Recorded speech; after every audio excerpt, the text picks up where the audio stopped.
All right, man. It's JoJo on the radio. Good Lord. Look who just walked in all tatted up. Adam Lambert, what's up, man? How are you? God, we just spent like the last 10 minutes discussing your tattoo addiction, and I'm addicted as well. Yeah, God, we were comparing our sleeves. Your right arm is amazing. Your left arm is off to an epic start. Oh, thanks. God, all right. Why are tattoos so addicting? I don't have an answer for it. I am addicted. I can't explain it.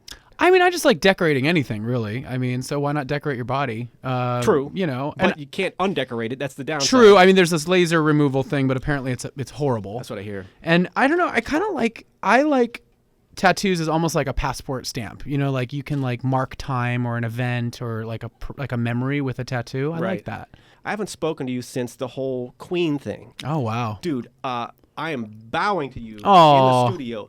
I honestly don't know, and not that there aren't amazing vocalists, around everywhere, but I don't know who else could have pulled that off besides you. Well, thanks. That is just an amazing. I mean, for people who don't know who Freddie Mercury is, for the love of God, Google that dude. It's not a tough. Not that you were filling his shoes, but you kind of were in a way. It was a tricky balancing act, yeah, because it's like on one hand, Freddie Mercury is like amazing. An icon, like a legend, and there will never be another Freddie, and it was a little intimidating stepping into that position, being the front man there, because I thought, what are the band members going to think? What are the hardcore Queen fans? What are they going to think? Like, I don't want to try to compete with his memory and his legacy at all. So I really tried to approach it like, okay, I want to like pay my respects and take the music that Freddie and the band made so iconic, that became a part of people's lives. I want to just bring it back to life for a live experience and try to remind people why they fell in love with the band in the first place. That was like my goal the whole time. Most difficult Queen song you had to sing, like Bohemian Rhapsody, something like that, or Bohemian Rhapsody has some hard moments. I think Who Wants to Live Forever is even more of a powerful song, and Show Must Go On is a killer. That was probably the hardest one. The original High, the album's coming out June 16th, of course, featuring Ghost Town, among others. What do we need to know, man? I mean, give me some. You're smiling at me. What'd I do?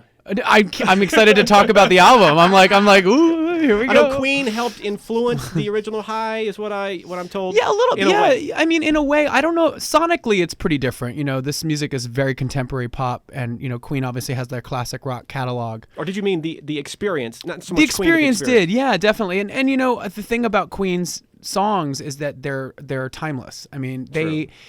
Yes, they have styles from the 70s and the 80s, but when you really boil them down, they're well-written songs. And they didn't really stick to one genre. They kind of moved around. They experimented. And the reason why they're such big songs is because they make people feel something. And that's, no matter what the trends are or the genre or the radio format, that's what matters the most, is like, does this song make you feel something? And so I tried to kind of go into this album recording process with that in mind, being inspired by them and realizing at the heart of every great song is that very basic thing. Got it. And on Ghost Town, you the lyrics, I guess you were asking your fans on Twitter, their interpretation of what Ghost Town, and what was the response from the fans? Well, it was cool because people are getting it. I asked a friend of mine too the other day. I was like, very simply, I'm like, okay, so what does it mean to you? Like, just in a nutshell. And we're at a dinner and he had like 2 glasses of wine and he was like, here we go. He was like, you know what? I just got out of a relationship and I'm just I've had it with like dating and love for right now. I don't know what the heck I'm doing. I'm confused. I don't think I'm going to give up for my whole life, but I'm over it right now. But put on the music, let's dance. You know what I mean? And it's almost, it's like kind of like, I don't know. I don't have all the answers and I'm a little bit lost in that world, but God, this beat feels good. Let's just forget about our worries. You know what I mean? And did anybody, I assume that's kind of your intent on the lyrics, something along those lines? Yeah, it's like, well, I'm sort of shrugging my shoulders going, I'm a little disenchanted with things right now. I don't have all the answers. I've been let down. I've had my heart broken. I've been, my life hasn't necessarily maybe worked out exactly how I planned, but your life don't suck. Screw it. Well, and that's personally of love and all that stuff. I think the cool thing about that song and the album in general is that I try to make it about us, not as opposed to just about me. I tell it through my lens and through my experiences, but I hope that the songs are all songs that no matter who you are, no matter what you do, no matter where you live, like you can kind of find yourself in the song. That was really important to me, to make it something that could bring people together. My intent wasn't to ask this question. I don't know why, but is this song inspired by a certain person, like somebody that hurt you? No, it's inspired by like I said, by us. It's by my circle of people that I hang out with, that I socialize with, that I sit down and talk to, and we have heart to hearts, and we talk about dating, and we talk about career, and we talk about love and loss and life and our families and finances and dreams and everything. Those were the people that inspired the album, is the collective kind of stuff that we're all going through. And I wanted all the songs to kind of help people go, oh yeah, I know what that feels like. That's me too. And I'm not alone. I mean, clearly Adam's gone through that. He's writing this about his friends that have also gone through it. And it makes you feel better. It's the medicine. Adam, I don't know if this is a big deal or not, but I read you are a opera-trained, well, this is not the news here, opera-trained legario tenor. Is that right? Where are you getting this? What is this? Is this Wikipedia? Wikipedia screws me so much. I know. But that's not the point. I took some opera voice lessons when I was a teenager for about a year.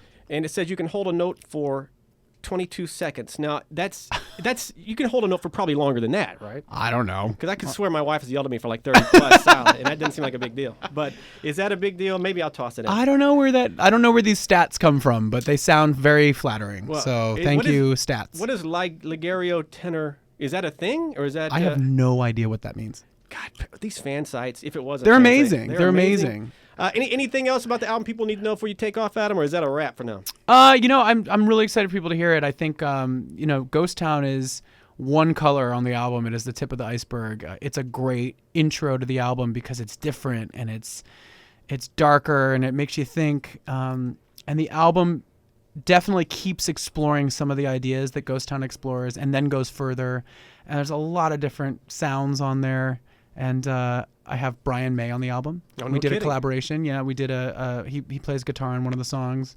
And I also did a duet with Tovlo, who I love. She was great. That was actually the first song we wrote because I spent 2 months in Stockholm working on the album. And she was day 3, her and I sat down and wrote this song. This is after her vocal cord surgery or before? This is well before that, yeah. Okay. And she actually, this is before Habits became a big hit. No kidding. So it was really exciting because I heard Habits when it was kind of new, and I fell in love with the song, and I thought she's just the coolest girl. She's so down to earth and so like normal.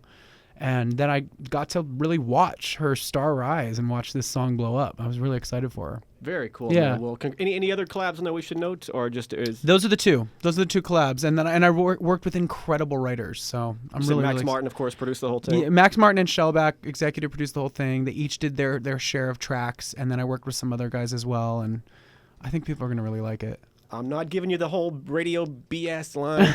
I'm really pumped, Adam. It's been way too long since I've had you in the studio. Thanks, man. You guys, Adam Lambert, there he is. Adam, I'll see you soon at our tattoo thing. Yeah.